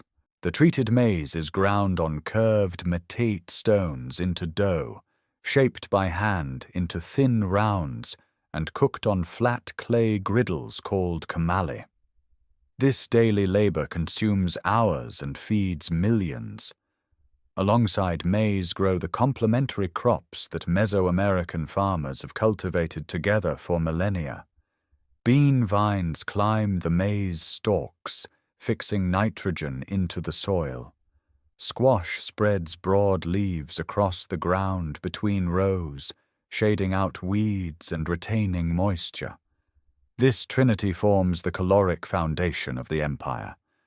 But the chinampas yield far more. Rows of amaranth produce tiny protein-dense seeds ground into flour or popped over fire. Chia seeds provide oils and energy. Chili peppers in dozens of varieties add essential vitamins and flavor. Tomatoes ripen in clusters.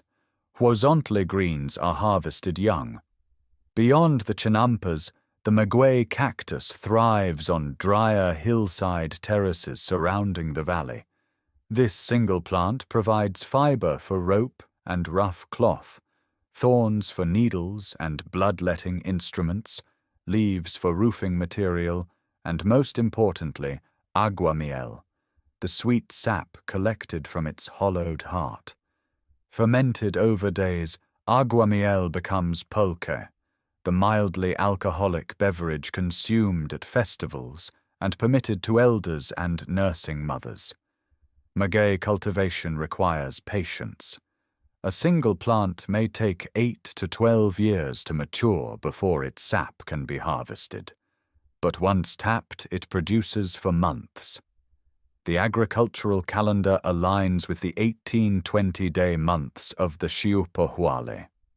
Planting ceremonies honor Tlaloc, the rain deity whose favor determines whether the wet season arrives with sufficient force. Festivals marking the growth of young maize involve offerings of food and copal incense at field shrines.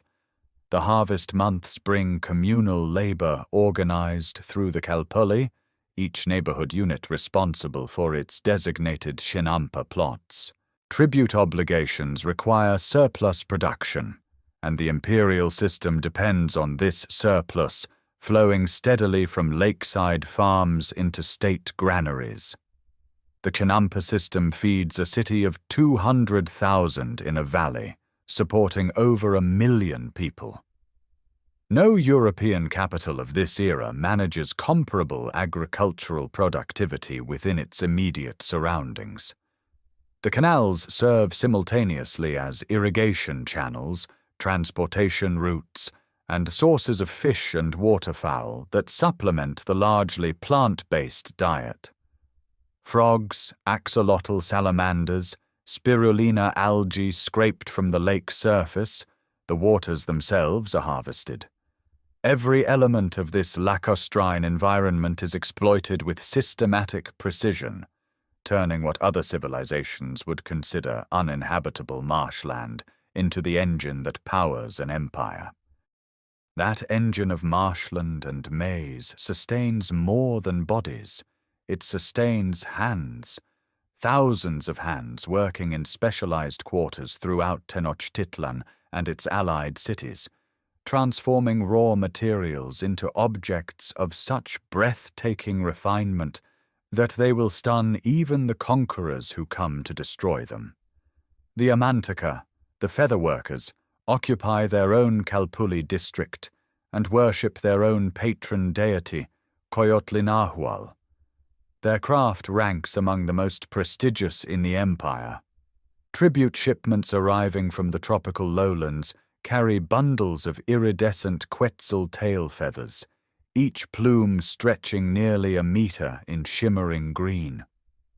Alongside them come the scarlet breast feathers of the roseate spoonbill, the turquoise cotinga's electric blue plumage, the yellow of tropical orioles, and the deep black of wild turkey. These feathers are sorted by color, length, and quality, then layered onto cotton or amate bark backing using a plant-based adhesive. The technique produces mosaic surfaces of extraordinary luminosity. Headdresses, shields, cloaks, and ceremonial fans emerge from these workshops glowing with color no mineral pigment can replicate. The famous Quetzal feather headdress attributed to Moctezuma, now housed in Vienna, contains over 400 Quetzal plumes arranged in a radiating arc above turquoise and gold ornaments. Each feather is individually attached. The precision is absolute. Stone carving operates at a different scale but with equal mastery. Aztec sculptors work volcanic basalt and andesite without metal tools, using harder stone implements, abrasive sand, and water to shape monuments of astonishing complexity. The sunstone, carved sometime around 1487 during the reign of Axayacatl or shortly after, measures nearly 3.5 meters in diameter and weighs over 24 metric tons. Its face encodes the Aztec cosmological narrative, the central image of Tonatiuh, the sun god, surrounded by glyphs representing the 4 previous world ages destroyed by jaguars, wind, fire, rain, and flood. Concentric rings carry day signs, solar rays, and twin fire serpents. Every symbol is carved in precise low relief into hard basalt. The Tizoc stone, a cylindrical monument depicting the conquests of the ruler Tizoc, shows paired figures of Aztec warriors grasping defeated enemies by the hair, each figure rendered with individualized costume details identifying specific conquered provinces. Turquoise mosaic work achieves perhaps the most haunting effects. Small tesserae of turquoise, malachite, jet, and shell are cut and fitted onto carved wooden or bone substrates using pine resin adhesive. Skull masks receive this treatment, transforming human crania into objects of terrifying beauty. The mosaic mask of Tezcatlipoca, fashioned over a real human skull, alternates bands of turquoise and lignite across the face, with polished pyrite eyes and a jaw lined with shell teeth. These are not decorations. They are theological instruments, vessels for divine presence. Gold and silver work employs the lost wax casting method inherited from earlier Mesoamerican traditions. Artisans sculpt a detailed wax model, encase it in clay, heat the mold to melt the wax away, then pour molten gold into the resulting cavity. Lip plugs, ear spools, pectoral ornaments, and bells emerge with fine surface detail. The Aztecs valued jade and feathers above gold, but their metalwork nonetheless achieves remarkable delicacy. These arts are not separate from the imperial project. Every feathered shield carried into battle, every turquoise mosaic presented as diplomatic tribute, every monumental carving installed at the Templo Mayor reinforces the ideological architecture of Aztec power. The artisans work under state patronage and religious obligation.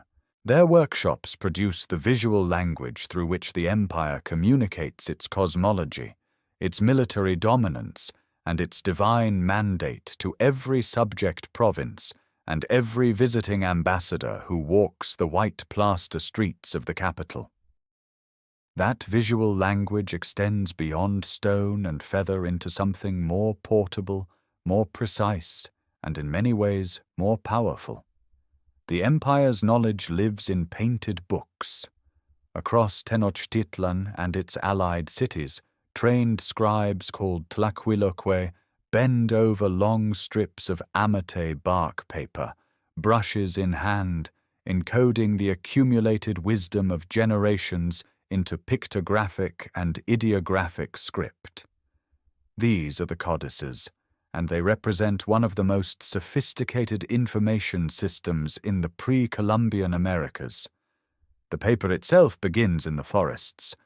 Bark from the wild fig tree is stripped, soaked, and pounded with grooved stone beaters until the fibers mesh into thin, flexible sheets.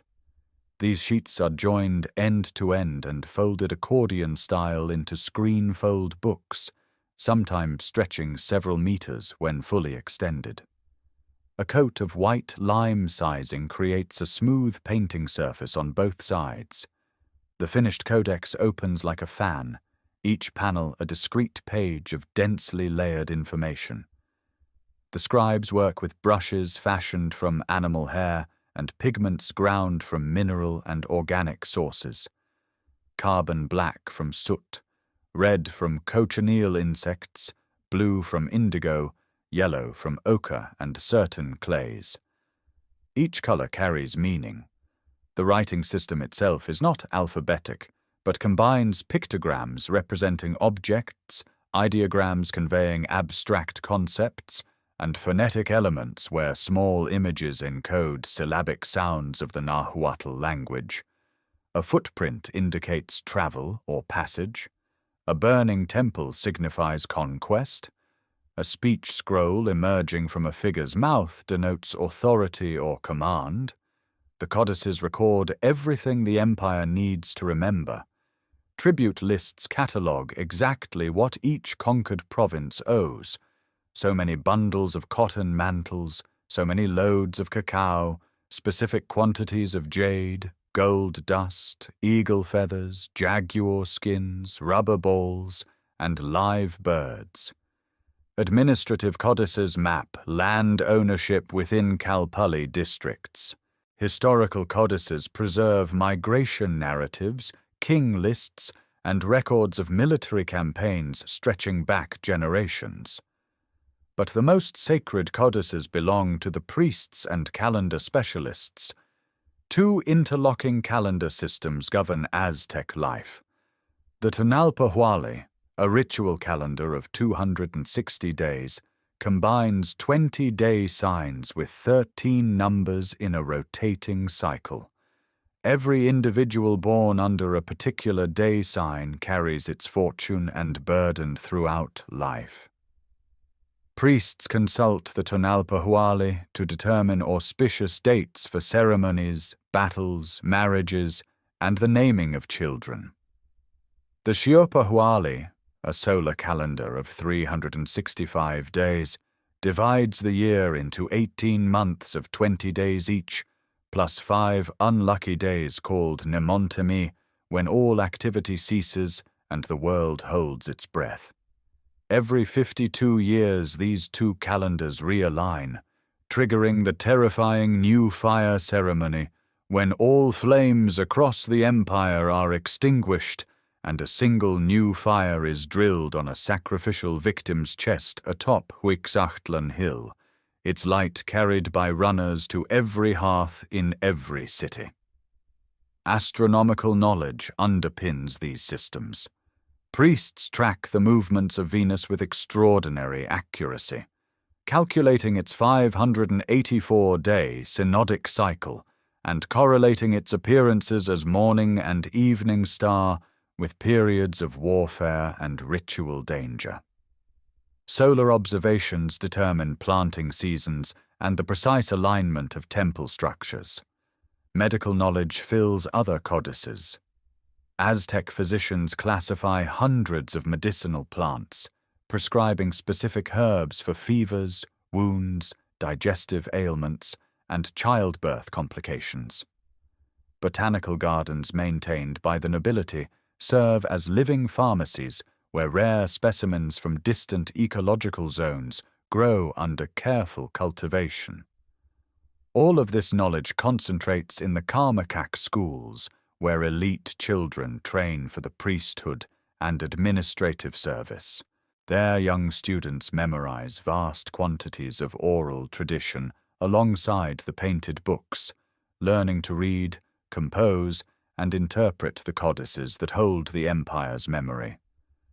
The Tlaquilokwe are not mere copyists, but trained intellectuals who understand cosmology, history, mathematics, and ritual protocol. Their painted pages constitute the nervous system of Aztec civilization, transmitting commands, preserving precedent, and mapping the intricate relationship between human society and the forces that govern the cosmos. But those elite students represent only a fraction of the population. Beneath the priests and warriors and administrators, beneath the poets and the feather workers, lives the vast majority of Tenochtitlan's people, the Masehualtin, the commoners whose labor and obedience sustain everything the empire has built. Their lives unfold within the Kalpuli, the fundamental social unit that organizes nearly every aspect of existence from the moment of birth until the preparation of the body for cremation. Each Kalpuli functions as a neighborhood, a kinship network, and an administrative district simultaneously. Tenochtitlan contains roughly 20 of these units, each governing its own land allocation, tax collection, temple maintenance, and military conscription. A council of elders selects the Kalpulek, the local headman who mediates disputes, assigns agricultural plots, and ensures tribute obligations reach the imperial treasury. Land belongs not to individuals, but to the Kalpuli collectively, distributed to families for use, but never for sale. A family that fails to cultivate its assigned plot for 2 consecutive years forfeits the right to work it. Within these districts, adobe houses cluster in family compounds. Walls of sun-dried brick rise from packed earth floors, roofed with wooden beams and thatched maguey leaves. A single hearth anchors each home, 3 stones supporting the kamal where maize tortillas cook twice daily. Sleeping mats of woven reed roll out at night and stack against walls by morning. Possessions are few. Clay vessels for water and food storage, grinding stones worn smooth from years of processing maize, spindle whorls for cotton thread, and perhaps a small household shrine where copal incense burns before a ceramic figure of a patron deity. A birth transforms the household. The Tisital, a trained midwife, oversees delivery and immediately addresses the newborn with formal speeches declaring the uncertainties of earthly life. She cuts the umbilical cord with ritual precision. For a boy, the cord is dried and later buried on a battlefield, binding his fate to war. For a girl, it is buried beneath the hearth, tying her destiny to the home. 4 days after birth, A naming ceremony takes place with water rituals that carry echoes of purification, the midwife touching the infant to water 4 times while invoking the gods. Children enter education around age 15. Sons of commoners attend the Telpoch Kale, the house of youth, where they learn warfare, civic duty, and practical skills. Daughters train primarily within the household in weaving, cooking, and the preparation of herbal remedies, though some enter temple service. Marriage typically occurs around age 20 for men and between 15 and 18 for women. Families negotiate the match through intermediaries, and elderly women carry the bride to her new home on their backs at nightfall, torches lighting the procession through narrow streets. Aztec law governs this society with striking severity. Drunkenness in public carries the death penalty for nobles and harsh punishment for commoners, though elders over 70 may drink freely. Theft, adultery, and treason all invite capital punishment. Courts operate at multiple levels, from the Calpulli Council to the Quihuacoatl's Supreme Tribunal. Remarkably, cases must be resolved within 80 days, and judges who accept bribes face execution themselves. Clothing marks status with absolute clarity. Commoners wear plain maguey fiber garments, the tzompantli cloak knotted at the shoulder, never extending below the knee. Only warriors who have captured enemies in battle earn the right to wear cotton. Sandals remain a privilege of rank. Elaborate feathered cloaks and jade ornaments belong exclusively to the nobility, and wearing garments above one's station constitutes a punishable offense. At the end of each day, families gather in the temazcal, the steam bath built from volcanic stone in nearly every compound. Water poured over heated rocks fills the low chamber with dense steam. The temazcal serves medicine, hygiene, and ritual simultaneously, presided over spiritually by the goddess Totsi. Here the sweat of labor washes away, skin ailments find treatment, and women recover after childbirth in cleansing heat. These rhythms repeat across generations, steady and ancient, binding 200,000 lives into a functioning whole that the empire depends upon completely. And above those 200,000 lives, above the steam and the sweat and the steady rhythm of the Calpulli, one man presides in a silence so absolute that no subject dares meet his gaze. In 1502, the Council of Elders selects Moctezuma Xocoyotzin as the 9th tlatoani of Tenochtitlan. He is not the obvious choice. A priest of Huitzilopochtli rather than a celebrated battlefield commander, he is known for contemplation, for austerity, for long hours of meditation in darkened temple chambers. His name carries the suffix meaning the younger, distinguishing him from his great-grandfather Moctezuma Ilhuicamina. Where the elder Moctezuma forged the empire through conquest, the younger inherits a dominion already stretching from the Gulf lowlands to the Pacific coast, encompassing 38 provinces and demanding tribute from nearly 400 subject communities. His first act transforms the court itself. He dismisses commoner-born officials appointed by his predecessor Ahuitzotl, replacing them exclusively with members of the Pipiltine nobility. The palace complex expands to over 300 rooms. Separate chambers house a private zoo containing jaguars, pumas, eagles, and rattlesnakes tended by dedicated keepers. Botanical gardens cultivate medicinal plants and flowering species gathered from every ecological zone the empire touches, from tropical vanilla orchids to highland dahlias. Meals arrive in processions of hundreds of dishes, served on fine Cholula pottery, screened from view so that no one witnesses the tlatoani eating. Court protocol hardens into elaborate ritual. Visitors entering the throne room must approach barefoot, eyes lowered, wearing coarse maguey fiber cloaks regardless of their actual rank. 3 ritual bows precede any communication. The tlatoani speaks through intermediaries even when the petitioner stands close enough to hear his breath. This deliberate remoteness elevates Moctezuma beyond political authority into something approaching divine embodiment, a living axis between the human world and the celestial realm. But the empire he governs with such ceremonial precision contains deepening fractures. Tribute demands intensify under his reign.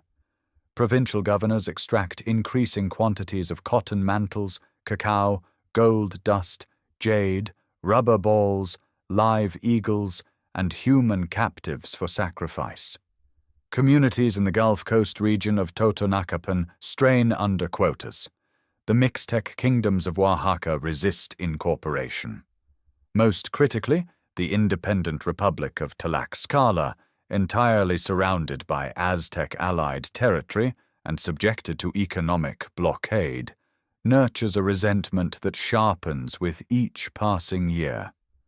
Flower wars against Tlaxcala continue, but they no longer serve purely ritual purposes. They bleed both sides, and Tlaxcalan warriors grow exceptionally skilled through constant combat against Aztec forces. Then the omens begin. Around 1509, a column of fire appears in the night sky, burning from midnight until dawn for an entire year. The temple of Huitzilopochtli catches fire spontaneously and cannot be extinguished. The temple of Xiuhtecutli, the fire god, is struck by lightning from a cloudless sky. Lake Texcoco boils without heat, flooding streets. A strange bird with a mirror in its skull is brought to Moctezuma, and in that mirror he sees armed men riding deer-like creatures across open plains. Fishermen capture a crane bearing an obsidian mirror on its head. A weeping woman's voice echoes through the streets at night, crying for her children. These accounts, recorded in indigenous sources after the conquest, carry the weight of retrospective meaning. Yet the anxiety they represent is real. Moctezuma consults priests, astrologers, and sorcerers from distant provinces. He orders executions when their prophecies displease him. The Tonalpohualli calendar cycles toward completion. The year 1 reed approaches, sacred to Quetzalcoatl, the feathered serpent deity associated with the East and with return. The palace gardens bloom in extraordinary profusion. The zoo animals pace in their stone enclosures. Tribute flows inward along the causeways in quantities never before recorded. Tenochtitlan in 1518 stands as the largest and most sophisticated city in the Western Hemisphere, its white temples gleaming above the lake, its markets thundering with commerce, its aqueducts delivering sweet water to 250,000 inhabitants. And its ruler sits behind cotton screens, listening to reports of strange floating mountains sighted off the eastern coast. Those floating mountains resolve into 11 Spanish ships. They appear off the coast of Yucatan in February of 1519, carrying roughly 550 soldiers, 16 horses, 14 cannons, and an ambition that exceeds all rational proportion. Hernan Cortés, a minor hidalgo from Extremadura with debts and a talent for political maneuvering, commands this expedition under authority he has already stretched past its legal limits. The governor of Cuba, who authorized the voyage, has tried to revoke the commission. Cortés has sailed anyway. The ships work their way along the Gulf Coast, pausing at Cozumel, where Cortés recovers a shipwrecked Spaniard named Jerónimo de Aguilar, who has spent 8 years among the Maya and speaks their coastal language. At the mouth of the Tabasco River, a brief but violent battle with local warriors ends in Spanish victory, aided by the terrifying effect of cavalry charges on populations that have never seen horses. Among the tribute gifts offered in the aftermath of that defeat are 20 enslaved women. One of them changes the course of history. She is known as Malintzin, later called Doña Marina by the Spanish, and La Malinche by posterity. She speaks both Nahuatl and coastal Mayan. Paired with Aguilar, she creates a translation chain that gives Cortés something no previous European expedition has possessed: a voice that reaches directly into the political heart of Mesoamerica. She understands not merely words, but the intricate web of alliances, resentments, and tributary obligations that hold the Aztec system together. Through her, Cortés begins to perceive the empire's fractures. The fleet anchors near the sand dunes of Chalchihueyecan in April. Cortés founds the town of Villa Rica de la Vera Cruz, a legal fiction that allows him to claim authority directly from the Spanish crown rather than the Cuban governor. He orders the ships beached and stripped of their rigging, their iron fittings salvaged. The gesture eliminates retreat as an option. Totonac emissaries from the nearby city of Chempoala arrive bearing gifts. Chempoala is a substantial settlement of perhaps 25,000 people, its buildings plastered white and gleaming in the tropical sun. The Totonacs labor under heavy Aztec tribute demands, surrendering textiles, food, rubber, and sacrificial victims to Tenochtitlan's tax collectors. Their resentment runs deep. When Cortés marches to Chempoala, the fat cacique who governs the city describes the weight of Aztec oppression through Malinche's careful translation. Cortés encourages the Totonacs to seize and imprison the Aztec tribute collectors who arrive during his visit, then privately releases them with messages of friendship for Moctezuma. The maneuver is calculated and devastating. It binds the Totonacs to the Spanish cause through their own act of rebellion, while simultaneously presenting Cortés as a potential ally to the Aztec throne. By August of 1519, the column begins its march inland. The route climbs from the humid coastal lowlands through cloud forests draped in moss, ascending towards the high volcanic plateau. The soldiers wear steel breastplates and morion helmets in suffocating heat, hauling cannons over mountain trails designed for human porters. Totonac warriors and tamems, burden carriers, accompany them. The landscape transforms with altitude. Tropical green gives way to pine and oak. The air thins and sharpens. Volcanic peaks materialize through gaps in the clouds, their snow-capped summits impossibly high above the jungle they have left behind. Moctezuma's ambassadors meet the column repeatedly along the route, bearing extraordinary gifts of gold and turquoise and featherwork, each embassy simultaneously welcoming and warning, each message contradictory. The tlatoani sends treasure that inflames Spanish greed while requesting that the strangers turn back. The gold achieves precisely the opposite of its intended effect.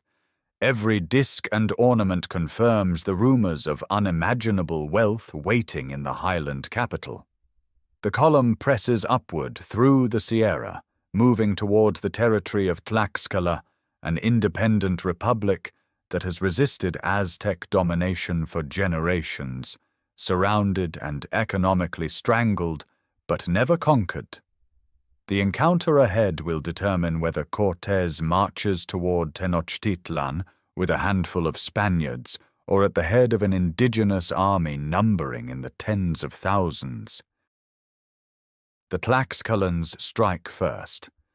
In early September of 1519, thousands of warriors pour across the arid plains east of their republic, their faces painted in the distinctive white and red stripes of their confederation, wielding macuahuitl and thrusting spears tipped with obsidian. For more than 2 weeks, wave after wave crashes against the Spanish column. The Tlaxcalans fight with extraordinary courage and tactical intelligence, attacking at dawn, probing flanks, attempting night assaults that nearly overwhelm the camp. Spanish crossbows and harquebuses cut terrible gaps in the massed formations, and cavalry charges shatter lines that have never faced mounted warriors. But the Tlaxcalans regroup and return. Cortés loses men. Horses fall. The outcome remains genuinely uncertain. What breaks the deadlock is not military defeat, but political calculation. The 4 lords of the Tlaxcalan Senate recognize that these strangers, however few, possess weapons of devastating effect and share a common enemy. For generations, the Aztec Empire has encircled Tlaxcala, denying it salt, cotton, and coastal trade goods, waging flower wars that drain its warrior class. The Republic has survived, but at enormous cost. An alliance with the newcomers offers something Tlaxcala has sought for decades, a genuine chance to destroy Aztec hegemony. The Senate divides bitterly, but pragmatism prevails. By late September, Cortés enters the city of Tlaxcala as an ally, and his force transforms from a vulnerable expedition into the nucleus of a coalition army. The column rests, reinforces, and then marches southwest toward Cholula, one of the oldest and holiest cities in Mesoamerica, home to the Great Pyramid of Quetzalcoatl, the largest structure by volume in the ancient world. Cholula has recently fallen under Aztec influence, and its priests maintain close ties to Tenochtitlan. What happens there in October of 1519 remains one of the most debated events of the conquest. The Spanish and their Tlaxcalan allies enter the city peacefully, are housed and fed, and then Cortés orders an attack. Thousands of Cholulans die in the temple precinct and surrounding streets within hours. Spanish accounts claim a preemptive strike against a planned ambush orchestrated by Moctezuma. Indigenous sources vary. The Tlaxcalans, ancient rivals of Cholula, participate with ferocity born of old grievances. The massacre sends shockwaves across the highland world. City after city recalculates the cost of resistance. The column departs Cholula and climbs toward the volcanic pass between Popocatépetl and Iztaccíhuatl, the 2 great snow-capped peaks that guard the eastern rim of the Valley of Mexico. The air thins. Frost coats the pine forests. Sulphurous smoke drifts from Popocatépettl's active crater. Spanish soldiers, many of them men from the flat plains of Extremadura, struggle with the altitude as the path rises above 3,000 meters. Then the pass opens. The Valley of Mexico spreads below in the crystalline November light, and the sight stops the column in its tracks. 5 interconnected lakes shimmer across the valley floor, ringed by volcanic mountains and terraced hillsides green with cultivation. Towns and cities dot every shoreline. And there, at the center of the largest lake, connected to the mainland by 3 perfectly straight causeways, sits Tenochtitlan. Even from this distance, the white lime-plastered buildings catch the sun. The twin shrines of the Templo Mayor rise above the urban grid, painted in red and blue. Smoke from thousands of cooking fires and temple braziers drifts in thin columns above the island. The causeways are alive with movement, streams of people and canoes flowing in and out of the metropolis like blood through arteries. No Spaniard present has ever seen a city this large. Seville, the greatest city most of them know, holds perhaps 60,000 souls. Tenochtitlan holds more than 3 times that number. The aqueducts, the dike system, the geometric precision of the Chinampa plots stretching across the shallow lake margins, all of it speaks to engineering on a scale that rivals anything in the Old World. The army descends from the pass toward the lake towns, Tlaxcalan warriors swelling its ranks to several thousand, moving toward a city that has never been conquered and whose ruler still sends embassies offering gold and demanding retreat in the same breath. On the 8th of November, 1519, the column crosses the southern causeway from Iztapalapa. The road is arrow-straight, built of packed earth and stone, wide enough for 8 horsemen abreast, stretching nearly 2 leagues across the shallow waters of Lake Texcoco. Thousands of inhabitants line the edges, standing on rooftops, crowding canoes alongside the causeway, watching in silence as armored strangers and Tlaxcalan allies march toward the ceremonial heart of the city. At the causeway's end, where it meets the island proper, Moctezuma Xocoyotzin waits beneath a canopy of green quetzal feathers threaded with gold. He is carried on a litter, his feet shod in golden sandals that never touch the ground. No commoner may look directly at his face. The meeting is brief and formal. Gifts are exchanged. Garlands of flowers and gold necklaces pass between the 2 leaders. Then the Spanish contingent is escorted into the palace of Axayacatl, the former ruler's residence on the western edge of the sacred precinct. The building is vast, its rooms plastered white with lime stucco, its courtyards spacious enough to quarter the entire foreign force along with their Tlaxcalan auxiliaries and horses. The doors are wide, the walls are thick. It is a generous lodging, and it is also, effectively, a container. For several days the Spanish explore the city under escort. They visit the Tlatelolco market, where the sheer density of commerce overwhelms their capacity for description. They climb the Templo Mayor and stand on the summit platform between the twin shrines of Huitzilopochtli and Tlaloc, gazing across a city gridded by canals, white buildings catching the November sun. They see the tzompantli, the skull rack displaying thousands of human crania arranged on horizontal poles. They see the blood-darkened stones of sacrifice, and they begin to understand both the magnificence and the alien logic of the civilization that hosts them. Within weeks, the hospitality curdles. Cortés seizes Moctezuma inside the palace of Axayacatl, holding him under a polite fiction of voluntary residence. The tlatoani continues to issue orders, receive tribute, and perform rituals, but Spanish soldiers stand at every doorway. Gold begins flowing into the palace in enormous quantities.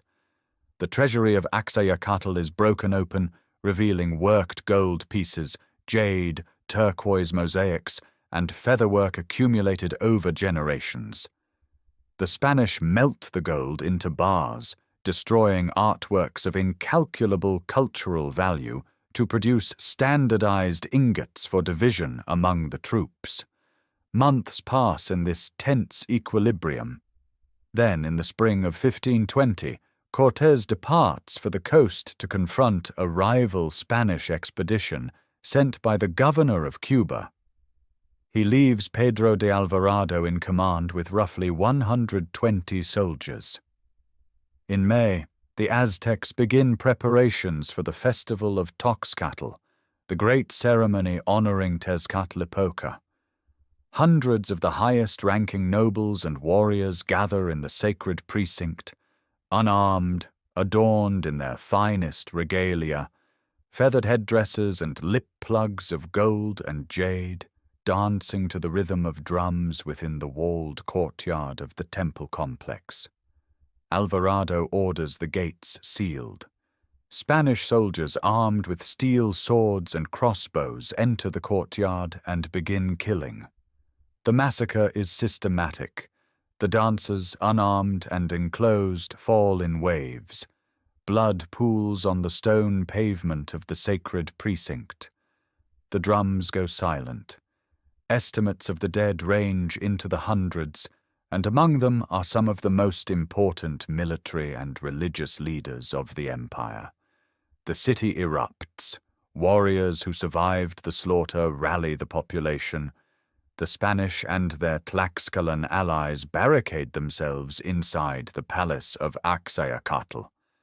Bridges along the causeways are pulled up, cutting off retreat. Stones and arrows rain from rooftops. Moctezuma is brought to the palace roof to calm his people. Stones strike him. Within days he is dead, the circumstances disputed, his authority already shattered beyond recovery. The city that welcomed the strangers with flowers now traps them behind walls of their own making, and the waters of Lake Texcoco close around the island like a fist. The decision comes on the night of June 30th, 1520. Rain falls heavy over the lake, and the darkness is nearly total. Cortés orders the retreat along the western causeway toward Tlacopan, the shortest of the three roads connecting Tenochtitlan to the mainland. The column moves in silence through streets slick with rain and blood, carrying a portable wooden bridge to span the gaps where Mexica warriors have torn away the causeway sections. Gold is distributed among the soldiers. Some stuff their armor with bars and chains and jeweled ornaments looted from Moctezuma's treasury. Others take only what they can carry in their hands. The first gap is crossed. The portable bridge is set, and infantry and Tlaxcalan allies pour across. But the bridge jams under the weight of horses, cannons, and desperate men. It cannot be freed. The alarm rises from the lake itself, where canoes materialize out of the rain like a fleet conjured from the dark water. Torches flare along rooftops. War cries shatter the silence, and the causeway becomes a killing corridor. Mexica warriors attack from canoes on both sides, thrusting spears upward into the packed column. Soldiers weighed down with gold stumble into the breaches and sink. Horses scream and plunge into the black water. The gaps in the causeway fill with bodies, debris, and drowned men, forming ghastly bridges of the dead over which survivors scramble. Tlaxcalan porters carrying supplies are cut down in clusters. The rearguard, commanded by Pedro de Alvarado, fights a retreating action of extraordinary violence, and later accounts claim he vaulted across one of the final gaps using his lance, though the story may belong more to legend than to fact. By dawn, the survivors stagger onto the mainland shore near Tlacopan. The losses are staggering. Estimates vary, but roughly 600 Spanish soldiers are dead or captured, along with several thousand Tlaxcalan allies. Nearly all the artillery is lost. Most of the horses are gone. The gold that men died clutching lies at the bottom of the lake. Cortés reportedly weeps beneath an ahuehuete cypress tree, though the image, like much of the conquest narrative, carries the weight of later myth-making. The Spanish call this night La Noche Triste, the Night of Sorrows. The survivors retreat eastward, harassed by Mexica forces, and fight a desperate battle at Otumba on July 7th, where a charge against the Mexica commander's standard breaks the pursuit. They reach Tlaxcala battered, reduced, and humiliated, but alive, and the Tlaxcalans honor the alliance. Over the following months, Cortés rebuilds. Reinforcements arrive from the coast. 13 brigantine warships are constructed in sections, designed to be carried overland and assembled on Lake Texcoco. Inside Tenochtitlan, victory proves brief and hollow. Cuitlahuac, brother of the dead Moctezuma, is elected tlatoani. He is a capable war leader who immediately begins fortifying the city, repairing causeways, and rallying tributary states. But an enemy far more devastating than Spanish steel has already entered the gates. Smallpox, carried by an infected member of the Narvaez expedition that arrived on the coast in the spring, spreads through the dense island population with terrifying speed. The Mexica have no immunity. The disease kills indiscriminately, striking warriors and priests, mothers and children, nobles and commoners. Cuitlahuac himself falls to the pestilence after a reign of only 80 days. The city that repelled the Spanish in a single night of furious combat now watches its people die in silence on reed mats, their skin erupting in pustules, their strength draining into fever. Cuauhtémoc, a young prince of perhaps 25 years, is chosen as the new tlatoani. He inherits a city already hollowed by disease, its granaries depleted, its alliances fraying as tributary states sense weakness and begin to defect. The lake that once protected Tenochtitlan will soon become the instrument of its destruction, as Spanish brigantines prepare to command the very waters that gave the city life. The rains continue to fall through the autumn of 1520, washing the causeways clean of blood, but carrying no remedy for the invisible contagion consuming the empire from within. By late April of 1521, 13 brigantines sit assembled at Texcoco's lakeshore, their keels fashioned from timber hauled across the mountains by 8,000 Tlaxcalan porters. Each vessel carries a small cannon at its bow and 12 oarsmen below deck. When they launch in late May, they transform Lake Texcoco from the city's ancient shield into its executioner. Aztec war canoes, numbering in the hundreds, surge out to meet them, but the brigantines ride higher, strike harder, and shatter the lighter craft with iron shot. Within days, Spanish vessels control the open water, severing the causeway's supply lines and cutting Tenochtitlan off from the mainland towns that still send maize and fresh water. Cortés divides his forces into 3 columns. Pedro de Alvarado advances along the Tlacopan causeway from the west. Cristobal de Olid pushes from Coyoacan to the south. Gonzalo de Sandoval approaches from Iztapalapa to the southeast. Tens of thousands of indigenous allies, Tlaxcalans, Texcocans, Cholulans, Totonacs, and others, vastly outnumber the 900 Spanish soldiers. The siege tightens like a noose drawn from 3 directions at once. Cuauhtémoc refuses surrender. He orders the causeways broken at intervals, turning each gap into a killing ground where defenders rain stones and arrows on soldiers attempting to cross.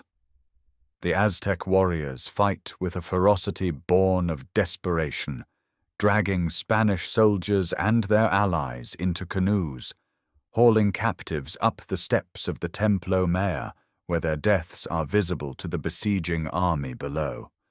The sound of the great war drum, the huhuetl, rolls across the water at dusk, and the fires atop the pyramid illuminate silhouettes that freeze the advancing columns with dread.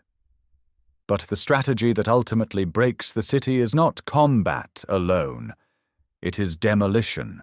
Cortés orders every building captured to be leveled, its rubble pushed into the canals to create solid ground over which cavalry and infantry can advance without fear of ambush from rooftops or retreat cut off by broken bridges. Block by block, district by district, the most beautiful city in the Western Hemisphere is reduced to fill material. The canals that once carried flower-laden canoes now choke with shattered tzompantli, broken stucco, and the unburied dead. Famine hollows the defenders. The aqueduct from Chapultepec has been destroyed since the siege's opening days. Drinking water comes only from brackish wells and rainfall. The Chinampa gardens lie beyond reach. Warriors chew leather, boil bark, eat lizards and insects. Smallpox continues its invisible work alongside starvation, and a new wave of disease, possibly salmonella, compounds the dying. The population within the shrinking Aztec perimeter drops catastrophically, yet Cuauhtémoc holds. By early August, the defenders occupy only the Tlatelolco district, the great marketplace now a final redoubt rather than a center of commerce. The stalls where 60,000 people once traded jade and vanilla and quetzal plumes stand empty or burned. Warriors too weak to lift a macuahuitl brace themselves against rubble walls. Women and elders fashion weapons from whatever remains. On August 13th, 1521, Cuauhtémoc attempts to escape by canoe across the lake. A brigantine under Garcia Holguin intercepts the vessel. The last tlatoani of the Aztec Empire is brought before Cortes amid the smoking ruins of a city that, only 2 years earlier, had dazzled the Spanish with its grandeur. The siege has lasted approximately 75 days. Conservative estimates place the dead at over 100,000, the majority from disease and starvation rather than direct combat. The lake water around the island runs dark with ash and decay. The twin shrines atop the Temple Mayor, dedicated to Huitzilopochtli and Tlaloc, stand damaged but not yet demolished.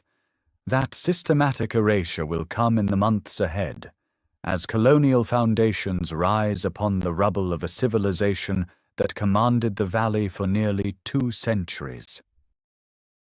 The systematic erasure begins almost immediately. Within months of the surrender, Spanish laborers and indigenous workers conscripted under the encomienda system begin dismantling what remains of the sacred precinct. The great stones of the Temple Mayor are pried loose and dragged to new construction sites. Tzompantli blocks that once formed the pyramid's 7 successive layers are broken apart and pressed into the foundations of a Catholic cathedral. The Metropolitan Cathedral of Mexico City, whose construction begins in 1573, rises directly atop the southwestern corner of the old ceremonial plaza. Colonial mansions and government buildings spread across the grid, their walls incorporating carved serpent heads and calendar fragments as anonymous rubble fill.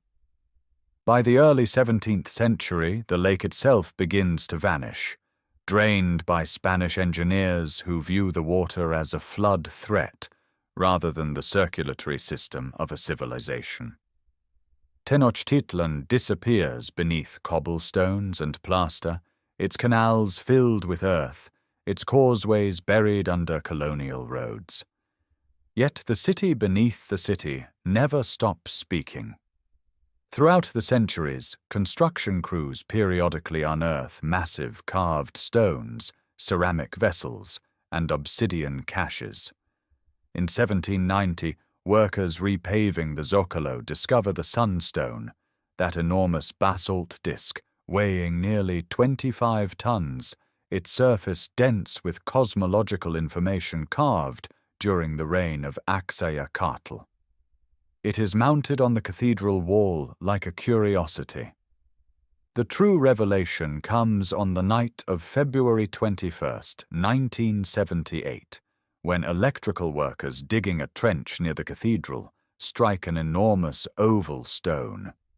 Archaeologists identify it as the Coyolxauhqui monolith, depicting the dismembered moon goddess hurled down by Huitzilopochtli at Coatepec.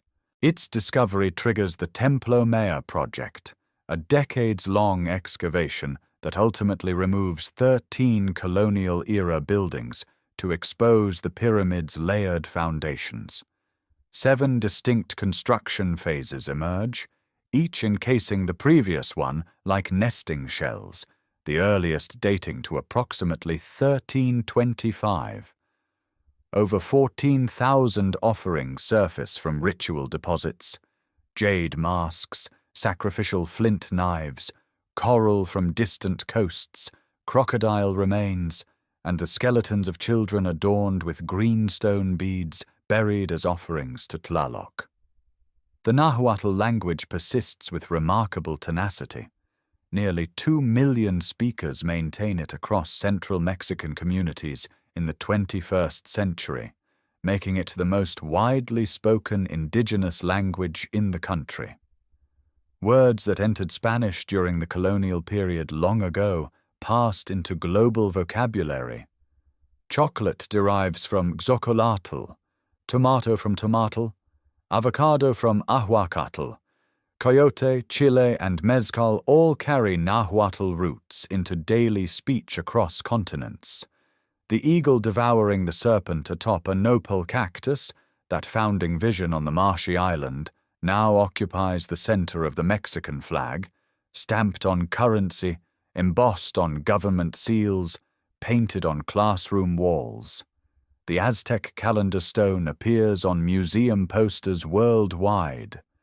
Dia de los Muertos celebrations carry pre-Hispanic conceptions of death and cyclical renewal into modern practice, blended with Catholic observance, but rooted in Mexica ritual honoring the dead. Beneath the Zocalo, one of the largest public squares on Earth, the foundations of an empire remain. Every excavation for a new metro line or utility pipe risks encountering another offering cache, another carved stone face staring upward through 5 centuries of accumulated sediment. The Templo Maya Museum displays these artifacts in climate-controlled galleries, mere steps from where they were buried. The civilization that commanded the Valley of Mexico for 200 years was never truly destroyed. It was built upon, absorbed, renamed, and inherited by the 25 million people who inhabit its successor city today, walking daily above temples they may never see, but whose presence shapes the very ground beneath their feet. Thank you for joining this journey through the complete history of the Aztec Empire. If these stories have brought the past alive for you, consider subscribing so you never miss the next civilization waiting to be explored.